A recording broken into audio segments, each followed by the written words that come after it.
आपको कॉम्प्लेक्सिटी की बात करूं तो कह सकते हैं कि ये exam medium to hard level complexity का था। इसमें एडवांस डेटा स्ट्रक्चर जैसे कि ट्रीज के बारे में, ग्राफ के बारे में या डायनेमिक प्रोग्रामिंग के क्वेश्चंस भी थे। तो अगर मैं इस फर्स्ट क्वेश्चन की बात करूं तो ये सब एरे बेस्ड था। अब इस क्वेश्चन के अंदर या जितने भी आपके पास कोडिंग क्वेश्चंस थे इस टेस्ट के अंदर, उसमें एक चीज पैक कॉमन थी।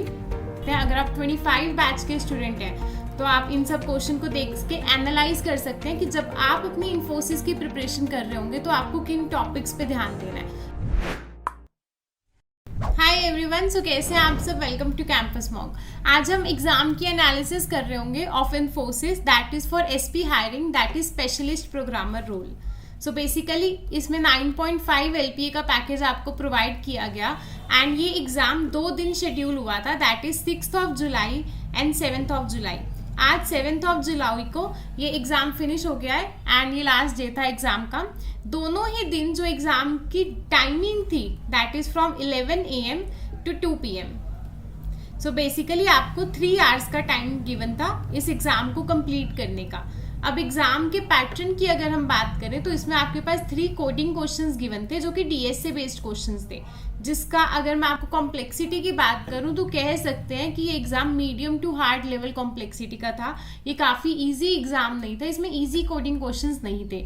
इसमें एडवांस डेटा स्ट्रक्चर जैसे कि ट्रीज के बारे में, ग्राफ के बारे में या डायनेमिक प्रोग्रामिंग के क्वेश्चंस भी थे। ओके, सो अगर इन 3 क्वेश्चन की बात करें तो फर्स्ट क्वेश्चन नॉर्मली सभी जो हमने पैटर्न अभी तक एनालाइज किया है उसमें इजी था, या फिर हम कह सकते हैं इजी टू मीडियम लेवल का क्वेश्चन था। पर वहीं अगर हम सेकंड क्वेश्चन की बात करें वो मीडियम टू हार्ड लेवल था और कह सकते हैं मीडियम लेवल का क्वेश्चन था। वहीं थर्ड क्वेश्चन सबको काफ़ी हार्ड लगा, जिसे सॉल्व करना टिपिकल हो रहा था। सो ये 3 टाइप के क्वेश्चंस आपको मिलेंगे। आप यहाँ पे इस पिक्चर में भी देख सकते हैं कि कैसे आपके पास 3 क्वेश्चंस थे जिसमें आप तीनों को स्विच करके तीनों के आंसर्स को लिख सकते हैं। किसी भी क्वेश्चन को आप पहले अटेम्प्ट कर सकते हैं, ऐसा नहीं है कि आपको फर्स्ट क्वेश्चन को ही पहले अटेम्प्ट करना होगा, राइट। सो आज 7 जुलाई को जो क्वेश्चंस आए थे उसकी हम आपको स्क्रीनशॉट्स प्रोवाइड कर देते हैं। ऑल्सो हम जितने भी सॉल्यूशंस हो सकते हैं हम आपके साथ वो भी शेयर करते हैं। सो आप प्लीज़ लाइक कर दीजिएगा वीडियो को। सो अगर मैं इस फर्स्ट क्वेश्चन की बात करूं तो ये सब एरे पे बेस्ड था। अब सब एरे एक इजी टॉपिक आता है डेटाबेस के अंदर। सो बेसिकली ये हम कह सकते हैं कि एक इजी टू मीडियम लेवल का क्वेश्चन था एंड इसका कोड भी आपको यहाँ पे प्रोवाइड किया गया है। The next question is this.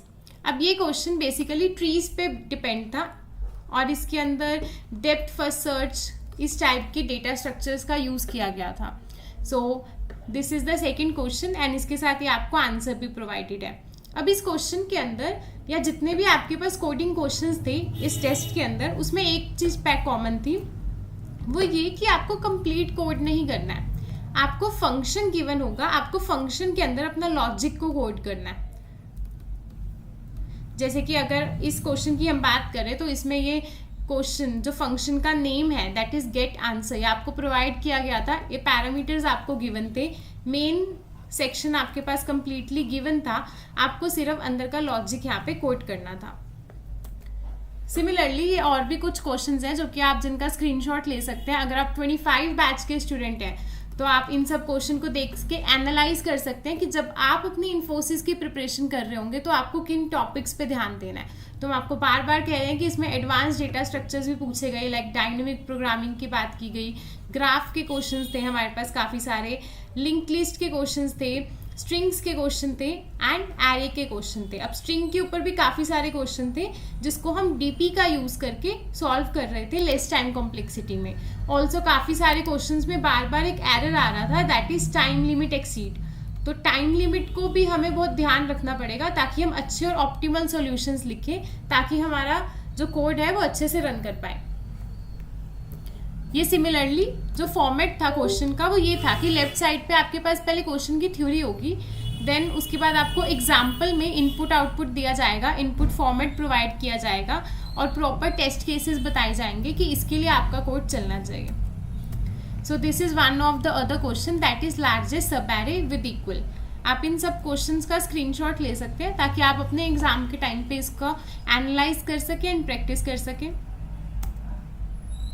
The next question is largest subarray with equals, and again इस क्वेश्चन में आपके पास यहाँ पे इसकी समरी गिवन है, देन इनपुट फॉर्मेट गिवन है एंड कुछ कॉन्स्टेंट्स भी गिवन है। तो ये कॉन्स्टेंट्स का भी हमें ध्यान रखना पड़ता है जब हम कोड कर रहे होते हैं।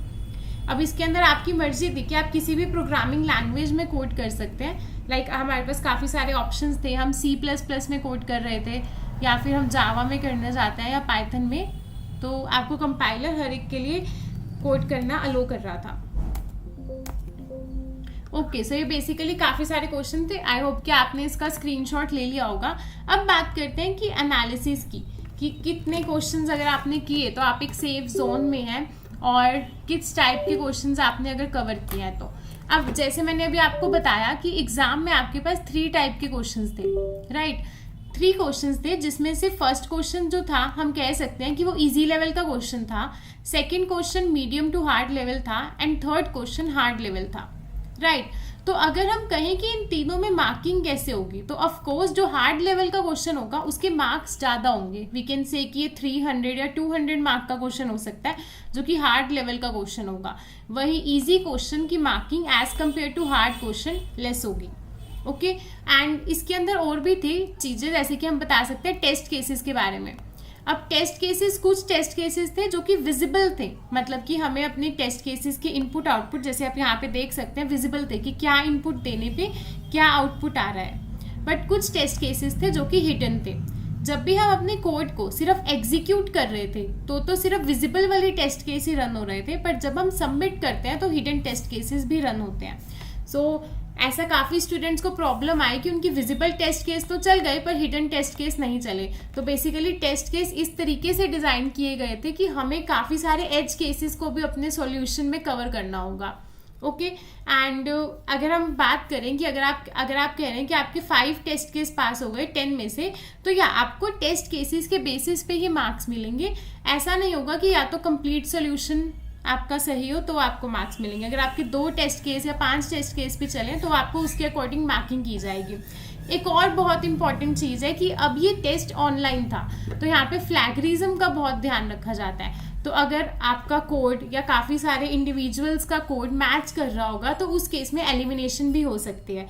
तो अगर आपने कोड खुद से किया है और आपने 2 या 2 से ज़्यादा क्वेश्चंस कर लिए हैं, तो आप कह सकते हैं कि आप एक सेफ स्टेट पे, और आपके पास इंटरव्यू का कॉल भी आ सकता है। अब इंटरव्यू के लिए जो आपको प्रिपेयर करना होगा वही आपको DSA के कंसेप्ट क्लियर करने पड़ेंगे, बिकॉज ये स्पेशलिस्ट प्रोग्रामर रोल है। तो जो मेन इनका फोकस रहेगा that is for DSA। And इसके अलावा आप कोर सब्जेक्ट्स की प्रिपरेशन कर सकते हैं, like oops, computer networks and other subjects. Also अगर आपको इंटरव्यू से रिलेटेड कोई भी डाउट है, या आपके एग्जाम में जो आपने आज दिया या फिर 6 जुलाई को दिया कोई भी डाउट है, आप प्लीज़ कमेंट सेक्शन में हमें बता सकते हैं, हम आपको आंसर करेंगे। और ऑल द बेस्ट। और फॉर बैच 2025 आप सब इन सब चीज़ों का ध्यान रख सकते हैं। एंड ऑल्सो हमारे पास एक संकल्प बैच है जिसको आप ज्वाइन कर सकते हैं फॉर बैच 2025 एंड 24 के स्टूडेंट्स भी। अब इस बैच के अंदर क्या होगा कि आपको ये सारे क्वेश्चंस करवाए जाएंगे, आपको DSA बेसिक से एडवांस लेवल तक कराया जाएगा, प्लस इंटरव्यू की प्रिपरेशन भी होगी। सो लिंक आपको डिस्क्रिप्शन में दे दिया जाएगा। और कोई डाउट हो तो आप कमेंट सेक्शन में बता सकते हैं। Thank you so much.